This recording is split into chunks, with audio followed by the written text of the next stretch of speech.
អង្គអរគុណទ្រង់នៅក្នុងព្រះនាមព្រះម្ចាស់ព្រះយេស៊ូវគ្រីស្ទអរគុណព្រះអង្គ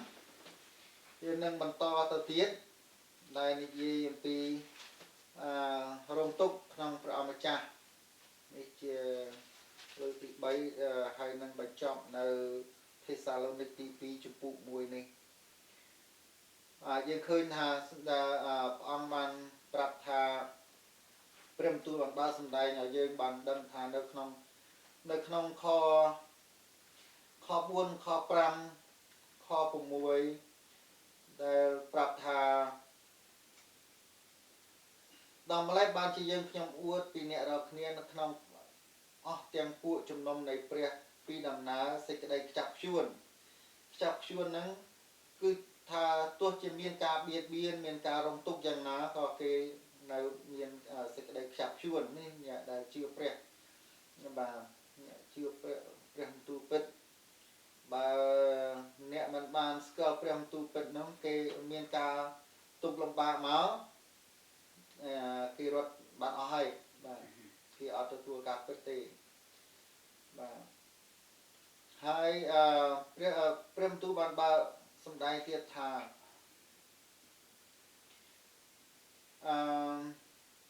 នៅក្នុងអស់ទាំងពួកជំនុំនៃព្រះពីដំណើរសេចក្តីខ្ចាត់ខ្ជួននិងសេចក្តីជំនឿរបស់អ្នករាល់គ្នាដែលមានក្នុងសេចក្តីបៀតបៀន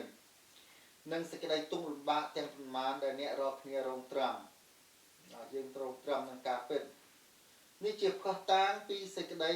ជំនុំជម្រះការសេចក្តីរងត្រាំដែលគេមើលងាយ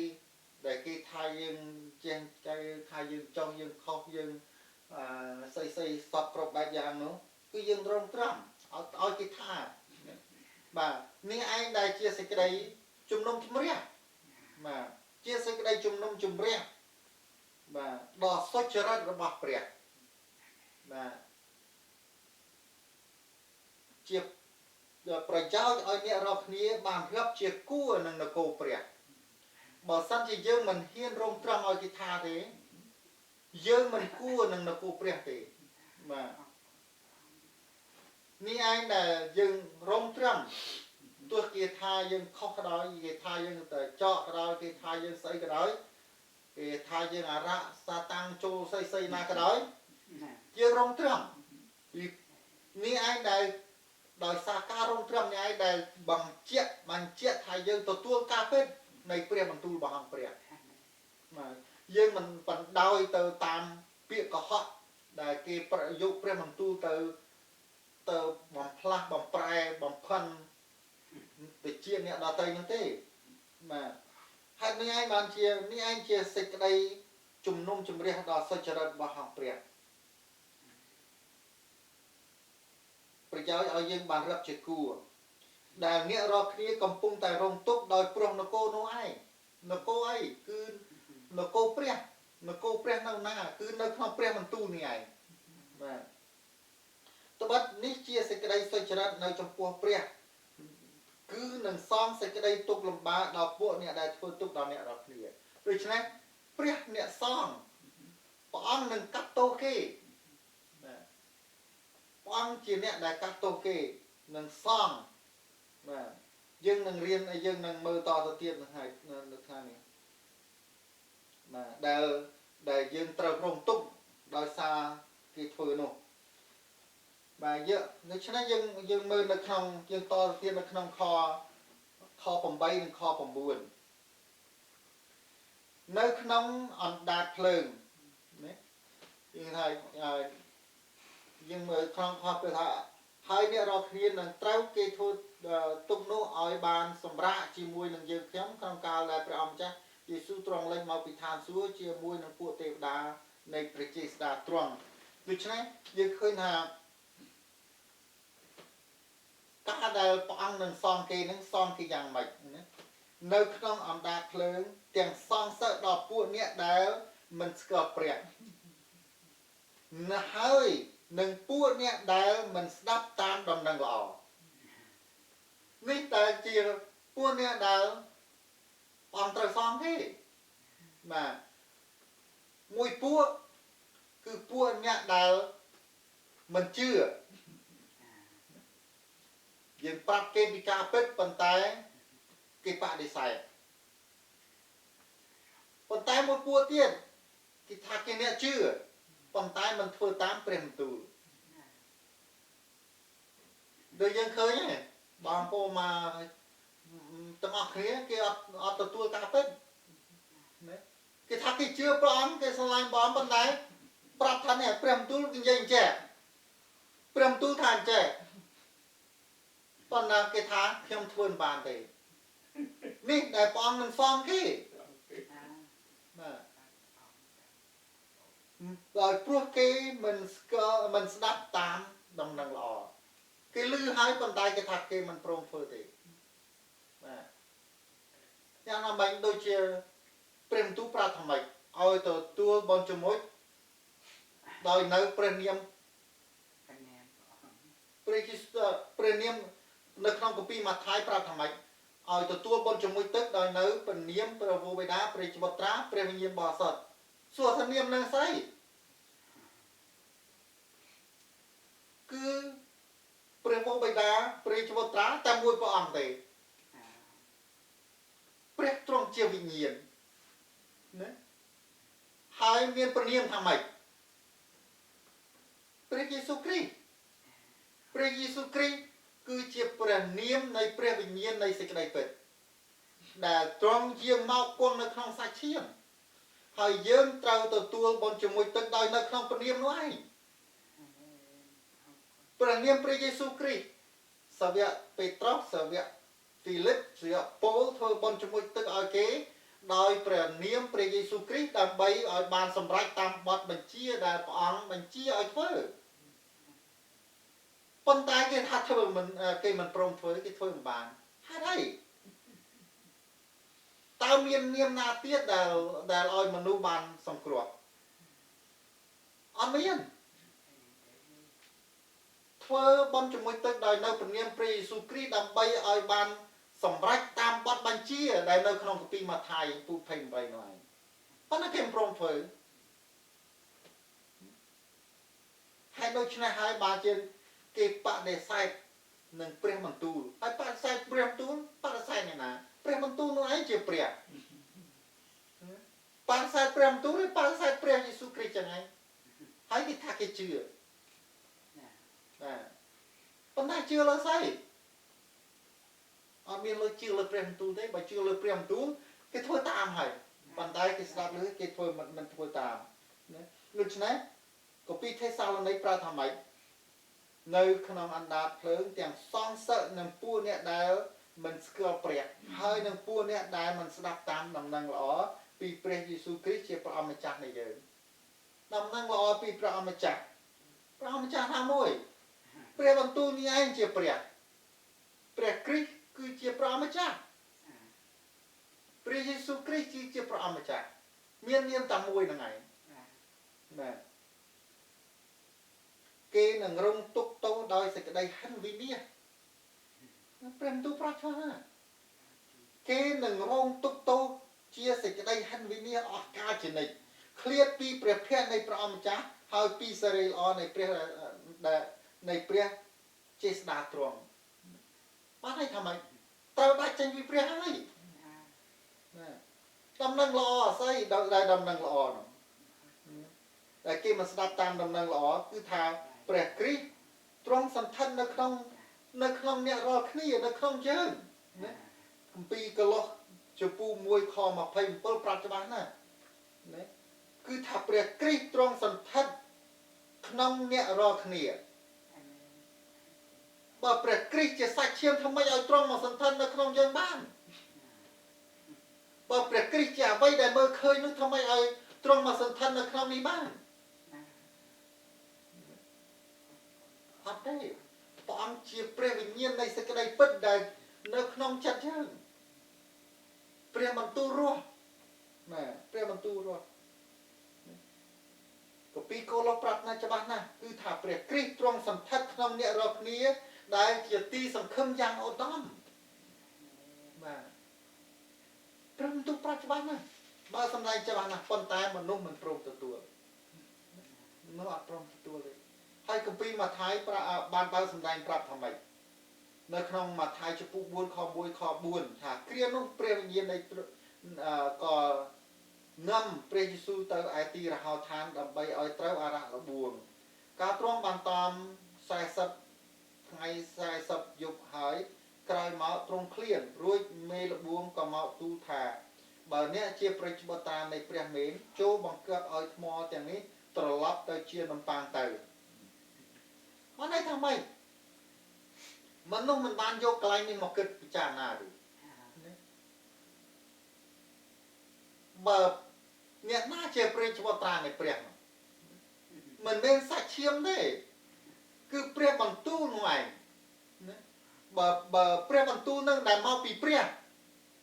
บรรทุลายเทอร์ทมอเตอร์สัตว์เชี่ยมมันเลยทำให้อาราเวลวงทางเอาโยเปรียบบรรทุนั่งโยเตอบ่เตาบังพลางปลายเตาจะสักเชียมเตาปอนตายเปรี้ยมันตู้มันไอ้โยกมาปิจารณาทางไอ้สักเชียมเต้เสียปงในขนมกะปิโรงบาสดายจวนนะกลุ่มนึกสักเชียมคือเจียสักไดสลับอะไรไปทำไมเบอร์เนี่ยเจ้าเปรมันเรียกว่าตราในเปรมเองเอาทั่วเปรมเอาทั่วทมอนี่เต่าเจ้าน้องปังเต่าทมอใส่ทม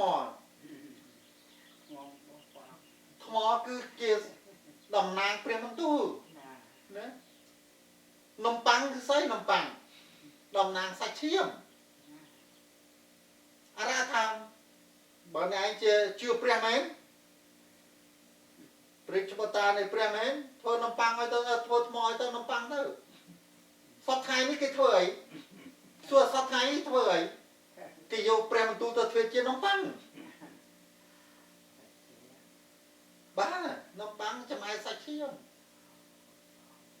ตอนแต่หมอเปรมตูตัวจะมาทำเปลือกวิญญาณ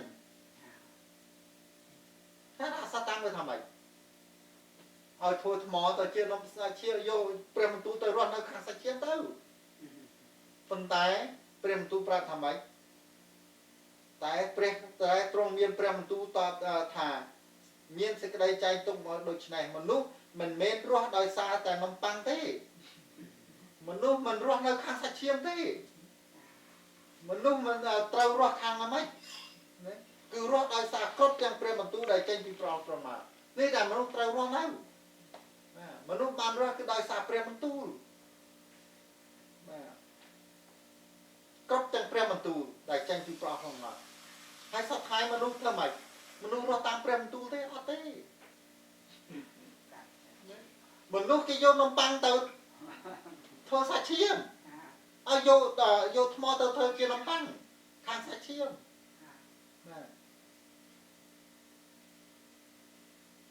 อาจารย์เหรอยังมาให้พลายชนะยังตาตรบจะน้องตรมจะน้องมาให้เนี่ยคือcáiโยทมอเตอเธอเชียนนมปังนะตามดาวอาระสตังเวลบุ้มมนุษย์เติร์แต่ตัวตัวน่ะกรอบจังเปรี้ยมตูต่างออกบ่มันพร้อมตัวตัวเปรี้ยมตูได้เชียเปรี้ยเตะได้เชียประอมจังเตะนุกเติร์จูบนั่งเสกได้เห็นวิเนี่ยโดยความเมียนเปรี้ยมตูให้ว่าความเมียนเปรี้ยมตูทำไหมบางตรงใดยังบัดดังทากีหนึ่งร่องตุกโตเชียเสกได้เห็นวิเนี่ยออกกาวเจนิกเคลียร์ปีเปรี้ยแผลในเปรี้ยเอาจ้าหายปีสไรอในเปรี้ยเจสดาตรงเลยเมียนเปรี้ยอันเมียนเปรี้ยนามอช่วยเนี่ยบานเตี้ยเต้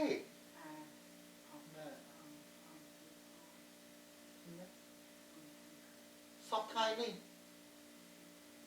กรอบเคลียเหมือนนุ๊กอธิบายเนอตามเชยเนอะคือเกย์เธอเกย์โยธมอเตอร์เธอสักเธอนำปังมาให้ในขนมกะปีรงในขนมกะปีรงปรับจังนะในขนมกะปีรงจะปุ๊บใบคอดอกทาง ពីព្រោះឯកាដែលក្រិតវិន័យធ្វើមិនកើតដោយមានសេចក្តីកំសោយព្រោះសាច់ឈាមនោះព្រះទ្រង់បានធ្វើវិញសាច់ឈាមមិនអាចទៅបានទេយើងត្រូវតែទទួលព្រះវិញ្ញាណណាព្រះអង្គធ្វើយ៉ាងម៉េចដោយចាត់ព្រះរាជបុត្រាទ្រង់មកចាត់ព្រះរាជបុត្រាណាមួយណាគឺព្រះរាជបុត្រាគឺជាព្រះបន្ទូលរស់បាទព្រះបន្ទូលរស់នៅក្នុងសាច់ឈាមដែលគង់នៅជាមួយយើងក្នុងសាច់ឈាមដែលជាសេចក្តីសង្ឃឹមយ៉ាងឧត្តមរបស់មនុស្សនោះណាព្រះអង្គចាត់ព្រះអង្គប្រទាននៅព្រះបន្ទូលមកដែលហៅថាព្រះរាជបុត្រានោះឲ្យមកគង់នៅក្នុងសាច់ឈាមដែលព្រះអង្គថាគ្រាមុនព្រះបន្ទូលទៅសេនៅលើថ្មណាប៉ុន្តែឥឡូវព្រះបន្ទូលទៅសេនៅក្នុងចិត្តនៅក្នុងចិត្តព្រះបន្ទូលដែលនៅសេនៅលើថ្មគឺជាក្រិតវិន័យប៉ុន្តែព្រះបន្ទូលដែលទៅសេនៅក្នុងចិត្តគឺជាព្រះបន្ទូលរស់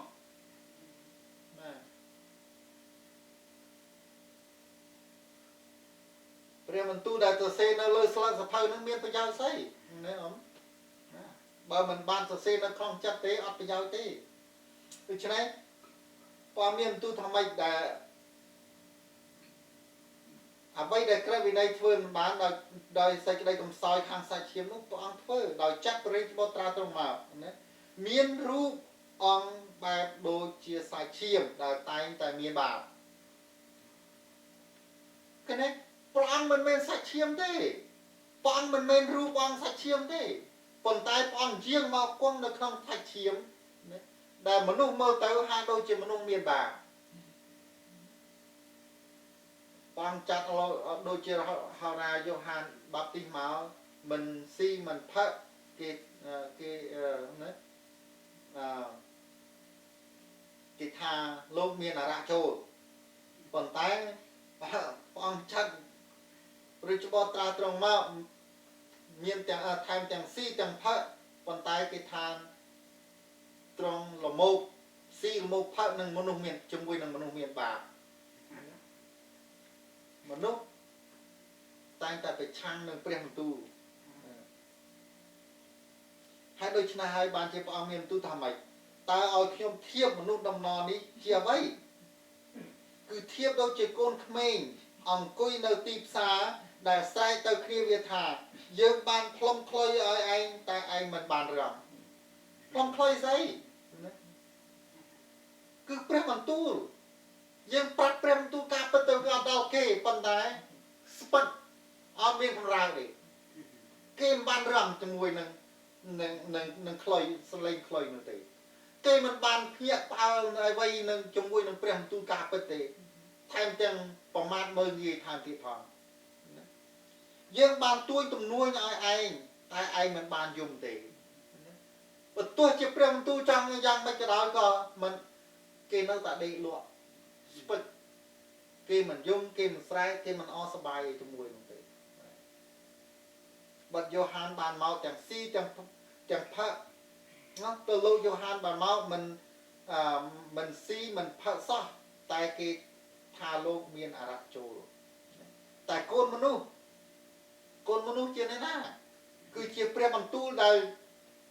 យើងមកគង់នៅក្នុងរូបកាយដូចជាមនុស្សព្រះបន្ទូលត្រឡប់ជាសាច់ឈាមគង់ក្នុងសាច់ឈាមនោះឯងដែលថាកូនមនុស្សឯកូនមនុស្សបានមកទាំងស៊ីទាំងផឹកផងគង់តែគេថាមើលនេះជាអ្នកល្មោបស៊ីផឹកច្រើនជាមិត្តសម្លាញ់របស់ពួកអ្នកយកពន្ធនិងមនុស្សមានបាប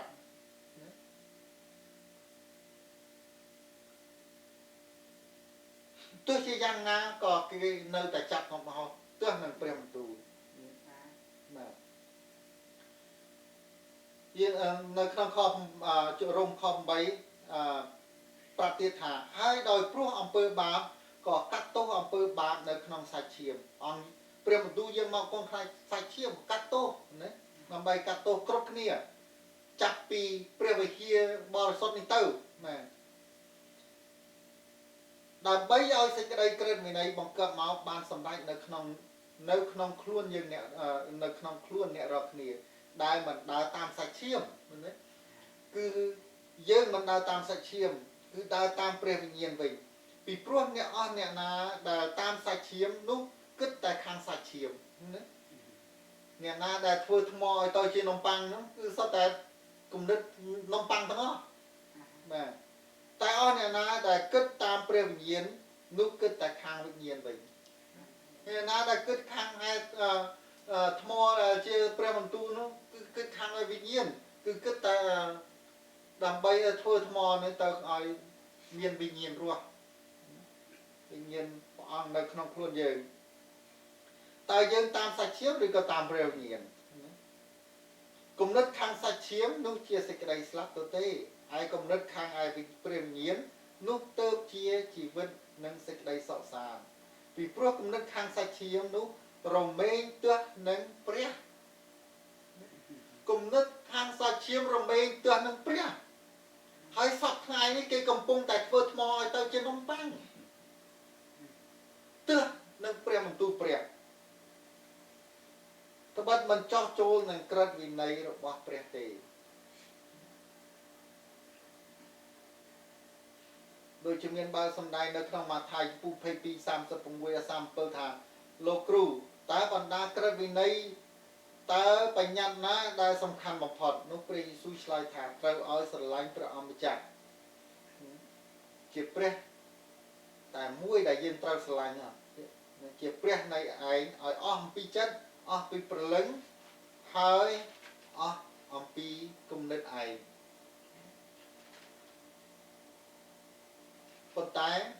គេអត់ស្រឡាញ់ព្រះម្ចាស់ទេគេស្រឡាញ់នំប៉័ងក៏ពុំអាចនឹងចោះចូលបានផងអ្នកដែលគេមិនស្រឡាញ់ព្រះបន្ទូលនេះគឺមិនអាចចោះចូលនឹងព្រះបន្ទូលបានទេពួកអ្នកដែលនៅខាងសាច់ឈាមនោះពុំអាចនឹងកប់ព្រះハល់ទៅព្រះបានឡើយអ្នកដែលយកថ្មឲ្យធ្វើទៅជានំប៉័ងនោះមិនអាចកប់ព្រះハល់ទៅព្រះបានទេតែបើសិនជាព្រះវិញ្ញាណនៃព្រះសន្ធិដ្ឋក្នុងអ្នករាល់គ្នាបើសិនជាព្រះយាងមកសន្ធិដ្ឋនៅក្នុងយើងបើសិនជាយើងមានព្រះបន្ទូលទៅព្រះអង្គយាងមកសន្ធិដ្ឋបានណាប៉ុន្តែបើសិនជាព្រះវិញ្ញាណនៃព្រះសន្ធិដ្ឋក្នុងអ្នករាល់គ្នានោះអ្នករាល់គ្នាមិននៅខាងសាច់ឈាមទៀតទេបើព្រះគង់នៅក្នុងសាច់ឈាមយើងនៅជាមួយយើងមិនអាចយកព្រះបន្ទូលដល់ធ្វើទៅជានំប៉័ងទេណាបាទយើងត្រូវរស់តាមព្រះបន្ទូលនោះឯងបាទពីព្រោះព្រះអង្គជាព្រះបើព្រះអង្គនៅជាមួយយើងមិនអាចធ្វើទៅកើតទេគឺនៅខាងឯវិញ្ញាណវិញ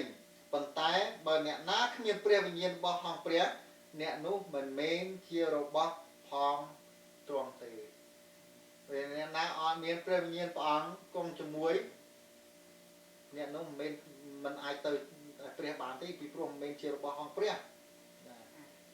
ហើយបើសិនជាព្រះគ្រីស្ទគង់សន្ធិដ្ឋនៅក្នុងអ្នករាល់គ្នានោះរូបសាច់បានស្លាប់ដោយព្រោះអំពើបាបមែនតែវិញ្ញាណមានជីវិតវិញដោយព្រោះសេចក្តីសុចរិតមិនត្រូវវិញ្ញាណទេដូច្នេះយើងតាមសាច់ឈាមដើម្បីឲ្យស្លាប់ខាងឯវិញ្ញាណឬក៏យើងតាមវិញ្ញាណដើម្បីឲ្យស្លាប់ខាងសាច់ឈាមជ្រើសរើសមានតែពីរផ្លូវទេណាគឺយើងត្រូវដើរតាមព្រះវិញ្ញាណដើម្បីឲ្យបានរស់ជាមួយនឹងព្រះអង្គនៅក្នុងគម្ពីររ៉ូមចំពោះ7ខ24-25ថាវេទនាណាស់ខ្ញុំតើអ្នកណានឹងជួយឲ្យខ្ញុំរួចពីតួសេចក្តីស្លាប់នេះទៅបានណាបើសិនជាគ្មានព្រះបន្ទូលបើព្រះបន្ទូលមិនបានឲ្យមកទេយើងអត់មានផ្លូវរស់ទេបាទវិញ្ញាណយើងជាព្រលឹងវិញ្ញាណស្លាប់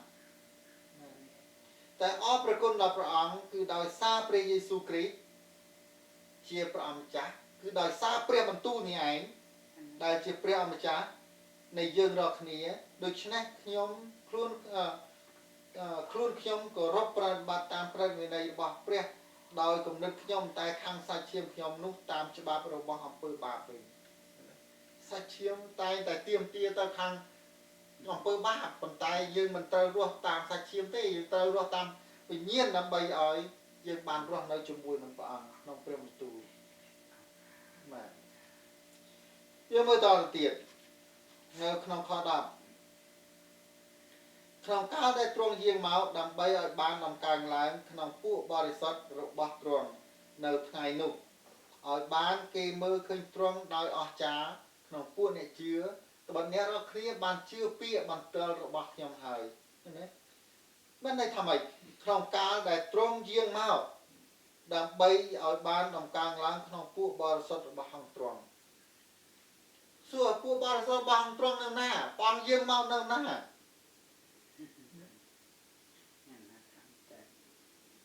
បាទបងយាងមកនៅក្នុងចិត្ត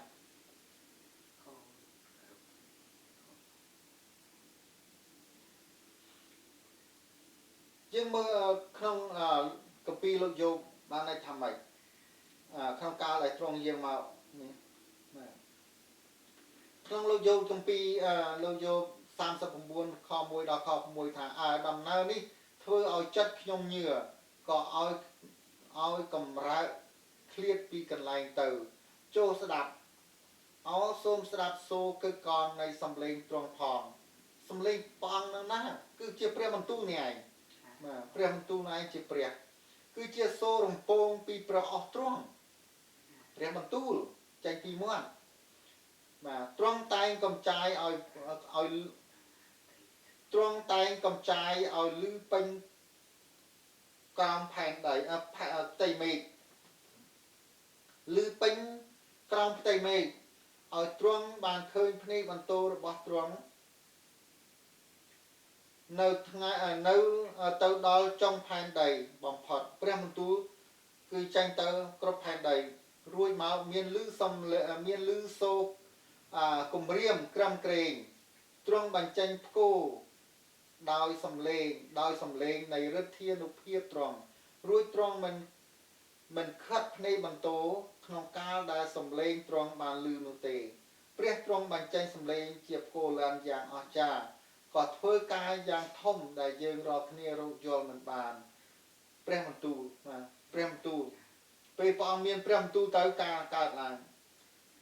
ដូច្នេះព្រះបន្ទូលត្រង់អស់នេះណាយើងជឿយើងធ្វើតាមគោរពធ្វើតាមនោះឲ្យព្រះបន្ទូលនឹងមានសម្លេងឮនៅក្នុងចិត្តយើងត្បិតទ្រង់បង្គាប់ដល់ហេមៈថាចូលធ្លាក់ទៅលើផែនដីក៏បង្គាប់ដល់ភ្លៀងមួយមេនិងភ្លៀងធំរបស់ទ្រង់យ៉ាងដូច្នោះដែរនេះចឹងយើងឃើញថាព្រះបន្ទូលមានចេស្តាមានអំណាចចេស្តាបាទហើយអ្នកណាមិនត្រូវខ្លាចនៅចំពោះព្រះបន្ទូលយើងម្នាក់ត្រូវចោះចូលនឹងព្រះបន្ទូល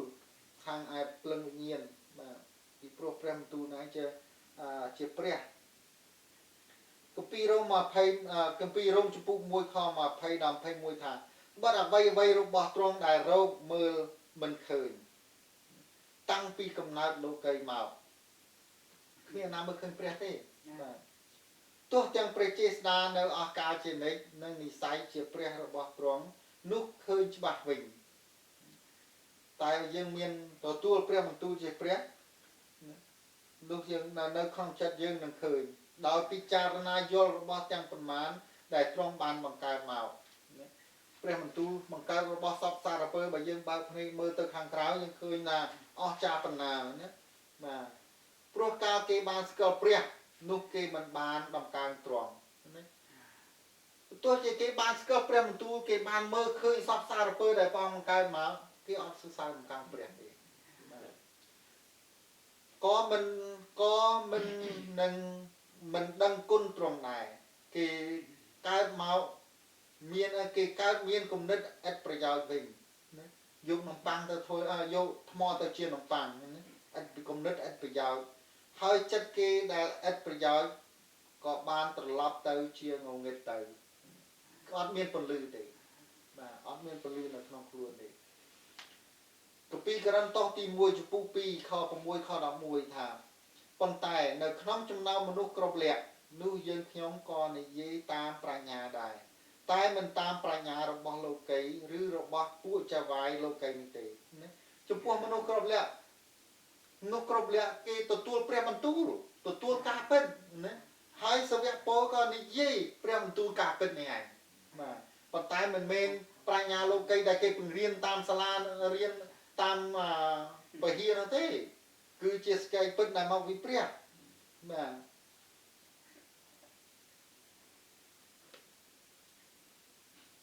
គឺនិយាយតាមតែប្រាជ្ញានៃព្រះវិញជាសេចក្តីអាចកំបាំងមនុស្សមិនស្គាល់បាទមនុស្សមិនស្គាល់ក៏ដល់លាក់ទុកអាចកំបាំងដល់លាក់ទុកដែលព្រះបានគិតគូរតាំងពីមុនអស់កាលសម្រាប់ជាសេរីល្អដល់យើងរាល់គ្នាសេរីល្អយើងឃើញសេរីល្អរបស់ព្រះយើងនៅចំពោះព្រះនៅចំពោះព្រះព្រះអង្គនៅចំពោះសេរីល្អរបស់ព្រះអង្គតែអ្នកដែលមិនព្រមទទួលការពិតគឺគេស្ថិតនៅក្នុងសេចក្តីងងឹតគ្មានចៅហ្វាយណាក្នុងលោកីនេះបានស្គាល់សេចក្តីអាចកំបាំងនេះឡើយកុំថា pastor គ្រូ pastor ណាបើមិនព្រមទទួលការពិតនេះគឺមិនអាចយកការពិតនេះបាទគឺជាអាចកំបាំងការបើកសម្ដែងអ្វីដែលភ្នែកមើលមិនឃើញអ្វីដែលតិចស្ដាប់មិនឮអ្វីដែលចិត្តគិតនឹងមិនដល់ព្រះអង្គនឹងបើកសម្ដែងនៅក្នុងចិត្តឲ្យយើងបានឃើញការពិតបើបានស្គាល់នោះគេមិនបានឆ្កាងព្រះអម្ចាស់ដ៏មានសេរីទេដូចជាមានសេចក្តីចែងទុកមកថាសេចក្តីដែលភ្នែកដែលមិនដែលភ្នែកមិនដែលឮមិនដែលឃើញតិចមិនដែលឮហើយចិត្តនឹងមិនដែលដល់គឺសេចក្តីនោះឯងដែលព្រះបានរៀបចំទុកសម្រាប់ពួកអ្នកដែលស្រឡាញ់ទ្រង់មួយណាគឺព្រះបន្ទូលនេះឯងជាព្រះហើយព្រះទ្រង់ជាវិញ្ញាណព្រះអង្គព្រះយេស៊ូវគ្រីស្ទគឺជាព្រះវិញ្ញាណនៃសេចក្តីពិតបាទអត់មានអ្វីតាក់ទងនឹងសាច់ឈាមទេអ្វីដែលតាក់ទងនឹងសាច់ឈាមគឺព្រះអង្គយាងមកគង់នៅក្នុងសាច់ឈាមហើយយកសាច់ឈាមនោះឯងទៅឆ្កាងនៅលើឈើឆ្កាងតែជាដង្វាយទុកជាដង្យ៉ាញ់បូជាម្ដងជាស្រេចប៉ុន្តែដង្វាយនោះមិនមែនជាព្រះទេដង្វាយនោះគឺតែជាកូនជាមបាទដោយលោកយ៉ូហានបានប្រាប់ថាម៉េចនៅក្នុងពីវិវរណៈលោកឃើញកូនជាមតែបានគេសម្លាប់ណានោះដែលលោកមើលឃើញប៉ុន្តែអ្វីដែលលោកមើលឃើញនោះមិនមែនព្រះទេគឺជាដង្វាយម្ដងជាស្រេចព្រះមិនអាចមើលឃើញទេគ្មានអ្នកណាដែលមើលឃើញព្រះទេ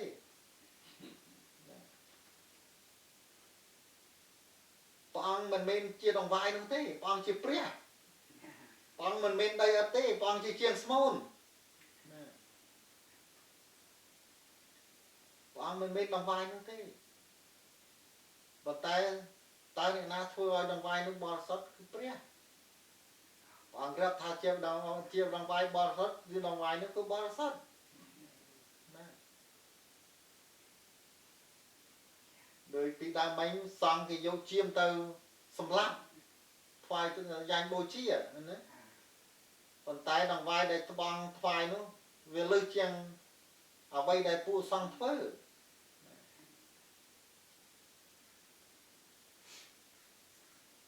ពីព្រោះព្រះអង្គរងទុក្ខនៅក្នុងសាច់ឈាមនោះឯង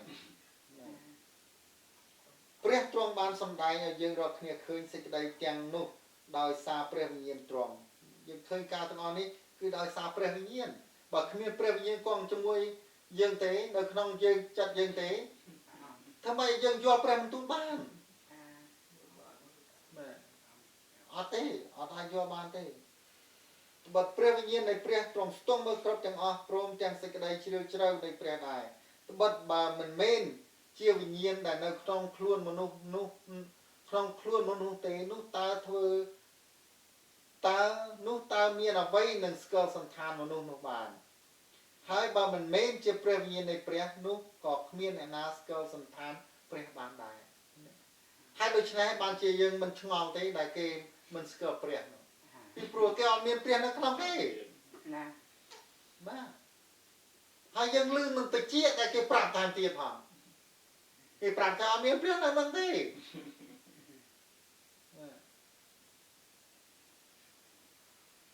បងនឹងគង់នៅឋានសួគ៌នៅណាទេប៉ុន្តែយើងដឹងព្រះអង្គព្រះសង្ឃឹមនៅក្នុងយើងដែលជាសេចក្តីសង្ឃឹមយ៉ាងឧត្តមតែបានព្រះអង្គប្រាប់ថាម៉េច បើថាអោព្រះយេស៊ូវនៅនោះឬក៏ថាអោព្រះយេស៊ូវនៅនោះកុំជឿពីព្រោះព្រះអង្គនៅនេះបាទព្រះអង្គគង់តែនៅក្នុងពន្លឺដែលជាព្រះបន្ទូលអត់មានកន្លែងណាដែលព្រះអង្គគង់នៅទៀតទេព្រះអង្គគង់នៅតែក្នុងព្រះបន្ទូលដែលជាពន្លឺមនុស្សរងចូលទៅចិត្តមិនបានបើព្រះអង្គមិនបាននាំចូលទៅទេគ្មានអ្នកណាអាចចូលទៅក្នុងពន្លឺបានទេចូលទៅក្នុងពន្លឺយ៉ាងម៉េចគឺយល់នៅសេចក្តីពិតប៉ុន្តែព្រះអង្គសន្យាថាម៉េចព្រះអង្គនឹងនាំយើងចូលទៅក្នុងគ្រប់ទាំងសេចក្តីពិតព្រះអង្គនាំជាសង្ឃដែលនាំយើងចូលទៅក្នុងពន្លឺដែលជារោងអបោសុតពិតគឺព្រះបន្ទូលនេះឯងដែលជារោងអបោសុតពិតដែលព្រះអង្គនាំយើងចូលទៅក្នុងនៅក្នុងសេចក្តីពិតនេះនៅចូលទៅក្នុងរោងអបោសុតនេះប៉ុន្តែមិនមែនខាងសាច់ឈាមទេនេះដែលមនុស្សមិនអាចយល់បានហើយមនុស្សដែលខ្ញុំចែកចាយព្រមទូនៅក្នុង Facebook ឬ YouTube គ្មានណាគេយល់ទេហើយអ្វីបាទគេខ្ញុំនិយាយអញ្ចឹងពីព្រោះអត់មានអ្នកណាថាអូអាមែនអញ្ចេះឬក៏អាមែនអញ្ចោះអត់ទេពីព្រោះគេមិនដឹងថាខ្ញុំនិយាយអីទេបើមនុស្សយល់ដែលព្រះបន្ទូលប្រាប់ថាព្រះអង្គនឹងលើកទៅណាលើកយើងទៅណាតែពាក្យអង់គ្លេសថា rapture លើកយើងឡើងណាពេលដែលឮត្រែនៃព្រះអម្ចាស់យើងមកគេនឹងលើកទៅណាបាទគេលើកទៅប៉ុន្តែពេលដែលគេឮត្រែព្រះអម្ចាស់តែជាព្រះបន្ទូលពិតមនុស្សអត់បានលើកទៅណាទេខ្ញុំនិយាយយើងមានព្រះបន្ទូលពេលយើងឮត្រែឮព្រះបន្ទូលវិញ្ញាណយើងរំលើកណាបាទដំកើងនៅក្នុងព្រះបន្ទូលនោះឯងប៉ុន្តែមួយឆ្នាំកន្លងមកហើយខ្ញុំនិយាយការពិតនៃព្រះបន្ទូលនេះអត់មានអ្នកណាលើកទៅទេអត់មានអ្នកណាវិញ្ញាណអត់មានកម្រើកបន្តិចអត់មែនបាទគេរងចាំអីគេរងចាំរូបកាយសាច់ឈាមនឹងលើកទៅមិនលើកទៅណាទេពីព្រោះថ្មមិនអាចធ្វើទៅជានំប៉័ងណាទេពីព្រោះមនុស្សមិនមែនរស់ដោយសារនំប៉័ងគឺរស់ដោយសារគ្រប់ទាំងព្រះបន្ទូលរបស់អង្គព្រះលើកទៅត្រែនៃព្រះអម្ចាស់គឺជាព្រះបន្ទូលនេះឯងដែលខ្ញុំកំពុងផ្លុំដែលព្រះអង្គកំពុងផ្លុំយើងកំពុងតែផ្លុំត្រែនៃព្រះអម្ចាស់កំពុងតែបញ្ចេញសំឡេងហ្នឹងអត់មានអ្នកណាលើកតែមួយទេវិញ្ញាណគេនៅងាប់ស្ដោកពីព្រោះអីពីព្រោះគេបដិសេធគេមិនព្រមទទួលគេមិនទាន់ទាំងលឺផងគេបដិសេធតាមដែរហើយគេអត់មានយកមកពិចារណាគិតដើម្បីបានលើកឡើងទៅជាមួយនឹងព្រះបន្ទូលទេព្រះបន្ទូលនេះឯងជាព្រះទ្រង់ជាវិញ្ញាណនៃសេចក្តីពិតហើយត្រែនៃព្រះម្ចាស់កំពុងតែផ្លុំហើយមកតែមនុស្សមិនព្រមស្ដាប់ឲ្យខ្ញុំនិយាយចាំមកទៀតហើយតែមិនគេគ្មានបាទពេលក្នុងតិចចាមកប៉មានបន្ទូលថាម៉េចអ្នកណាមានតិចឲ្យស្ដាប់អ្នកណាអត់តិចប៉ុន្តែមានតិចដែលមិនអាចស្ដាប់បានប៉ុន្តែយើងដែលមានតិចយើងស្ដាប់បានយើងឮត្រែរបស់អង្គព្រះវិញ្ញាណយើងលើកទៅជាមួយព្រះអង្គវិញ្ញាណយើងលើកទៅជាមួយនឹងព្រះលើកទៅជាមួយនឹងព្រះបន្ទូលនោះឯងបាទយើងមកចប់នៅក្នុងនេះថាដូច្នេះខ្ញុំអធិដ្ឋានឲ្យអ្នករាល់គ្នាជានិច្ចដើម្បីឲ្យព្រះនៃយើងខ្ញុំបានរឹបអ្នករាល់គ្នាជាគួរនឹងការដែលទ្រង់ហៅមកហើយឲ្យទ្រង់បានបំពេញគ្រប់ទាំងអស់គ្រប់ទាំងសេចក្តីបំណងខាងឯកាល្អនឹងការដែលធ្វើដោយជំនឿដោយព្រះចេស្តាដូច្នេះយើងឃើញថាសាវកពលថាបានន័យថាក៏អធិដ្ឋានឲ្យអ្នកជឿដើម្បីឲ្យបានបំពេញការរបស់អង្គព្រះ แต่ปองจัดឲ្យយើងមកនេះបាទដូចជាវងថាព្រះអង្គចាត់ព្រះរាជបុត្រាត្រង់ឲ្យមកព្រះរាជបុត្រាអីគឺព្រះបន្ទូលតែមកគឺព្រះវិញ្ញាណបរិសុទ្ធដែលប្រទាននៅព្រះបន្ទូលនេះដើម្បីឲ្យព្រះនាមនៃព្រះយេស៊ូវគ្រីស្ទជាព្រះអង្គចាស់នៃយើងបានបង្កើនឡើងណាបានបង្កើនឡើងនៅក្នុងនេះមិនមែននៅក្នុងឈើទេនៅក្នុងព្រះវិហារបរិសុទ្ធនៃព្រះវិញ្ញាណបរិសុទ្ធនៅក្នុងរូបកាយនេះណាចាំបានព្រះអង្គថាឲ្យយើងថ្វាយអង្គមព្រះនៅក្នុងចិត្តយើងមិនមែនក្នុងព្រះវិហារទេណាដើម្បីឲ្យព្រះអង្គបានបង្កើននៅក្នុងនេះបើព្រះអង្គមិនបានបង្កើននៅក្នុងនេះទេព្រះអង្គមិនចាំគ្មានកន្លែងណាដល់យើងបង្កើនព្រះអង្គនោះទេណាគ្មានកន្លែងណាទៀតដែលយើងត្រូវតែបង្កើនព្រះនៅក្នុងព្រះវិហារពិតប្រាកដនេះហើយយើងក៏បានបង្កើនឡើងជាមួយនឹងទ្រង់ដែរបើព្រះអង្គបានបង្កើនឡើងយើងក៏បានបង្កើនឡើងជាមួយនឹងព្រះអង្គនេះឯងដែលហៅថាលើកឡើងរាប់ឈើលើកឡើងទៅជាមួយនឹងព្រះអង្គចាស់អានេះថាលើកឡើងជាមួយនឹងព្រះបន្ទូលនោះឯងយើងបានបង្កើនឡើងនៅក្នុងព្រះបន្ទូលនោះឯងហើយព្រះអង្គព្រះបន្ទូលក៏បានបង្កើនឡើងនៅក្នុងចិត្តយើងហ្នឹងឯងពីរ៉ូមចំពុក1ខ16 17ថាត្បិតខ្ញុំគ្មានសេចក្តីខ្មាស់ចំពោះដំណឹងល្អនៃព្រះគ្រីស្ទទេពីព្រោះជាព្រះចេស្តានៃព្រះសម្រាប់នឹងជួយសង្គ្រោះដល់អស់អ្នកណាដែលជឿហើយជឿនឹងបានន័យថាម៉េចមិនមែនជឿដល់ភ្នែកមើលឃើញនោះទេសេចក្តីជំនឿគឺអ្វីដែលភ្នែកមើលមិនឃើញហើយស្អីទៅដែលភ្នែកមើលមិនឃើញគឺព្រះមើលឃើញលោកយ៉ូហានថាគ្មានណាដែលមើលឃើញព្រះទេសម្រាប់ពលថាគ្មានណាដែលមើលឃើញព្រះទេបាទឲ្យជឿដែលជឿនេះឯងដែលឲ្យជឿបើភ្នែកមើលឃើញហើយមិនបាច់ជឿទេជឿអត់មានជំនឿទេបាទហើយគឺដល់សាសយូដាជាដើមហើយនឹងសាសក្រិកផងត្បិតសេចក្តីសុចរិតនៃព្រះបានសម្ដែងមកក្នុងដំណឹងល្អក្នុងដំណឹងល្អដោយខ្ញុំជាដោយព្រះបន្ទូលបានសម្ដែងប្រាប់ដល់យើងហើយថាគឺជាសេចក្តីយ៉ាងសង្ឃឹមយ៉ាងឧត្តមតែព្រះសន្តិដ្ឋនៅក្នុងយើងណាបាទព្រះអង្គយើងចិត្តយើងទទួលព្រះបន្ទូលហើយព្រះបន្ទូលជាពន្លឺដែលព្រះវិញ្ញាណបរិសុទ្ធយើងមកគង់នៅក្នុងពន្លឺនោះឯងបាទ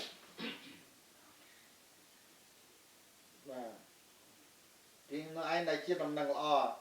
ដោយសារសេចក្តីជំនឿហើយឲ្យបានសេចក្តីជំនឿចម្រើនច្រើនឡើងផង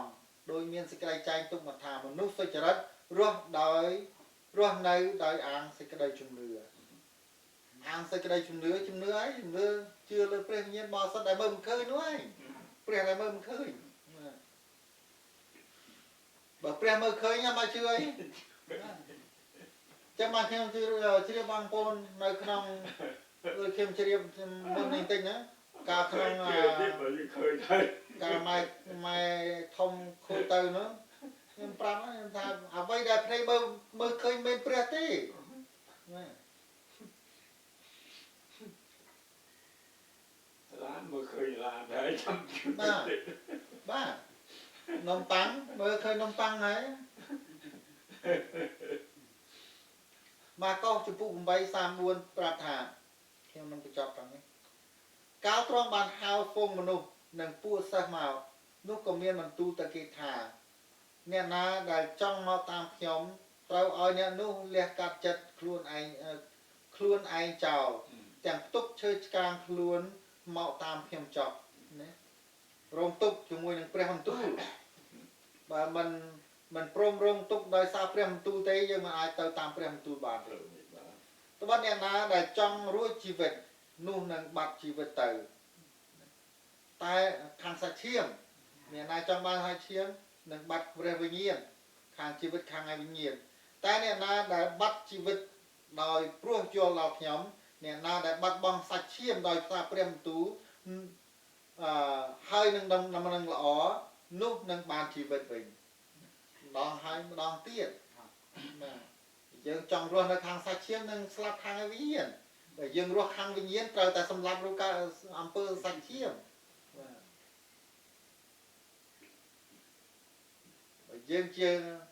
bởi dương chê côn preh bích dương mình phơ thmò ỏi tao nông băng thế nên mà nó xong hay thua thmò ỏi tao nông băng đã preh mình tu tiên po ai miên này preh mình tu tiên po khanh chè preh mình tu tiên po ai miên anh nô sạch chiêm đó còn tại côn preh bích mình phơ thmò ỏi tao nông băng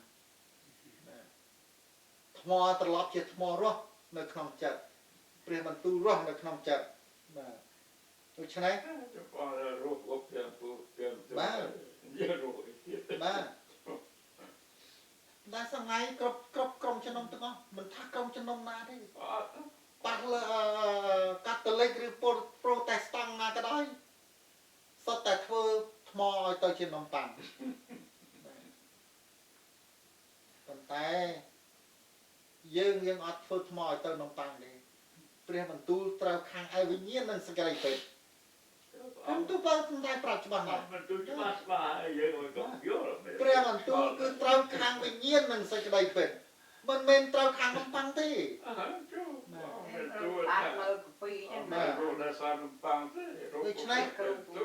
ហើយយើងចង់ត្រូវការចង់បាននំប៉័ងនឹងយើងស្លាអត់ខាងវិញ្ញាណហើយយើងចង់បានវិញ្ញាណយើងត្រូវតែបំបត្តិរូបកាយសាច់ឈាមគឺនំប៉័ងនោះណានោះថាខ្ញុំឆ្ងល់តើមនុស្សនឹងយកអ្វីទៅចំអត់យល់បាទតើមនុស្សនឹងយកអ្វីទៅដូរឲ្យបានប្រលឹងខ្លួននំប៉័ងមិនអាចដូរប្រលឹងបានទេណាបិទគ្មានអ្នកណាដែលបិទអ្នកណាដែលមានសេចក្តីខ្មាស់ដោយព្រោះខ្ញុំដោយព្រះបន្ទូលនិងពាក្យខ្ញុំព្រះបន្ទូលនៅក្នុងដំណរមនុស្សកំផិតហើយមានបាបនេះនោះកូនមនុស្សព្រះបន្ទូលដែលហៅថាដែលព្រះបន្ទូលនោះឯងជាព្រះនឹងមានសេចក្តីខ្មាស់ដោយព្រោះអ្នកនោះដែរក្នុងកាលដែលលោកមកក្នុងសេរីល្អរបស់ព្រះពូបិតាជាមួយនឹងពួកទេវតាបរិសុទ្ធពេលដែលព្រះអង្គយាងមកគង់ជាមួយ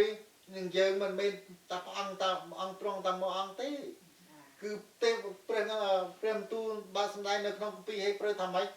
ទេវតាសសែនបាទហើយព្រោះអ្នកជឿ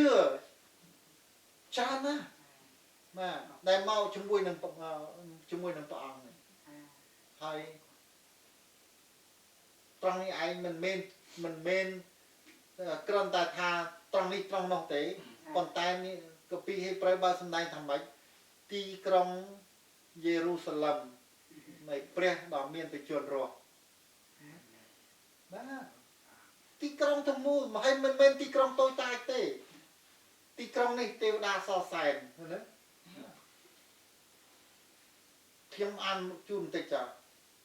ថាអ្នករកគ្នាបានមកដល់ភ្នំស៊ីយ៉ូនវិញគឺជាទីក្រុងនៃព្រះដ៏មានបច្ចុប្បន្នរស់ណានៅក្នុងគម្ពីរហេព្រើរ12 22 24គឺក្រុងយេរូសាឡឹមនៃស្ថានសួគ៌បាទនៅក្នុងយើងនេះនៅក្នុងវិញ្ញាណយើងនេះទីក្រុងយេរូសាឡឹមនៃឋានសួគ៌ហើយដល់ពួកទេវតាសរសែនអាពាក្យសរសែនហ្នឹងមិនមែនតិចទេណាមិនមែនមួយសែនពីរសែនទេណាច្រើនសែនណាបាទសរសែនដល់ទីប្រជុំរបស់មនុស្សទាំងឡាយបានន័យថាម៉េចអ្នកជឿបាទអ្នកជឿតាមសេចក្តីពិតនេះព្រលឹងវិញ្ញាណគេនៅជាមួយនឹងព្រះនៅក្រោមបល្ល័ង្កនៃព្រះក្រោមបល្ល័ង្កនៃព្រះចាំម៉េចគឺព្រះបន្ទូលនេះឯងនៅក្នុងពីវិវរណៈប្រាប់ថាម៉េចអ្នកដែលបានស្លាប់ដោយសារព្រះបន្ទូលហ្នឹងណាគេកំពុងតែទៀមទារោគយុទ្ធធម៌ណាប៉ុន្តែមានសំឡេងប្រាប់ថាឲ្យសម្រាកសិនមែនអត់សម្រាកសិនមែនទេអមព្រះបន្ទូលប្រាប់អញ្ចឹងមែនទេបាទគេស្ថិតនៅក្រោមបល្ល័ង្ករបស់អង្គព្រះហើយបល្ល័ង្ករបស់អង្គព្រះស្អី គឺព្រះបន្ទូលនៃឯងដែលជាបលាំងពីព្រោះជាព្រះបន្ទូលជាពន្លឺហើយព្រះអង្គគង់តែនៅក្នុងពន្លឺនោះហើយហើយបលាពន្លឺនេះនៅបើពន្លឺនេះនៅក្នុងខ្លួនយើងព្រះជាបន្ទូលរស់នៅក្នុងយើងព្រះបន្ទូលឯងដែលជាបលាំងមិនមែនព្រះបន្ទូលនៅលើស្លឹកសភៅនេះទេគឺព្រះបន្ទូលនៅក្នុងចិត្តយើងគឺព្រះបន្ទូលរស់ជាបលាំងរបស់អង្គព្រះហើយមនុស្សដែលស្លាប់ទៅដោយសាររងទុក្ខវេទនាជាមួយនឹងព្រះម្ចាស់នេះណាគេកំពុងតែទៀមទាប៉ុន្តែបានថាឲ្យសម្រាប់សិនណាសម្រាប់សិនបាទរងទុក្ខនឹងជាមួយនឹងព្រះម្ចាស់សម្រាប់សិនណាបាទ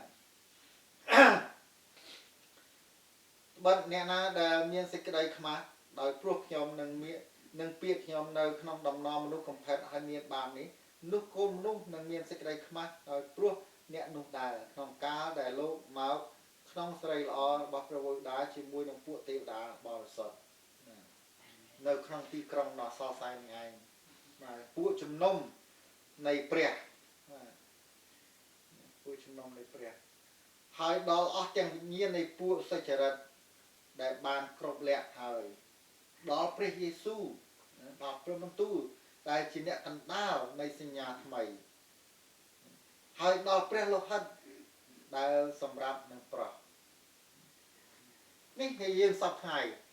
បានទៅដល់ប៉ុន្តែមនុស្សច្រើនណាស់ដែលមិនទាន់ទៅដល់ហើយមនុស្សទាំងអស់មនុស្សច្រើនណាស់ដែលដើរទៅផ្លូវធំតែព្រះអង្គថាកុំឲ្យទៅផ្លូវធំឲ្យទៅតាមផ្លូវចង្អៀតបាទប៉ុន្តែមនុស្សសងៃនេះកំពុងដើរផ្លូវធំហើយផ្លូវធំនោះមិនអាចនាំទៅដល់ទីក្រុងបរិសុទ្ធនេះទេបាទពីព្រោះអីពីព្រោះគេធ្វើនំថ្មឲ្យទៅជានំប៉័ងសាច់ឈាមអត់បានទៅដល់ព្រះទេហើយសាច់ឈាមមិនអាចគ្រងនគរព្រះបានទេកពីបើសម្ដែងច្បាប់ប្រាប់ច្បាស់ណាសាច់ឈាមមិនអាចចូលទៅក្នុងនគរថាសួគ៌បានទេចូលទៅថាមិនអាចគ្រងមកបាន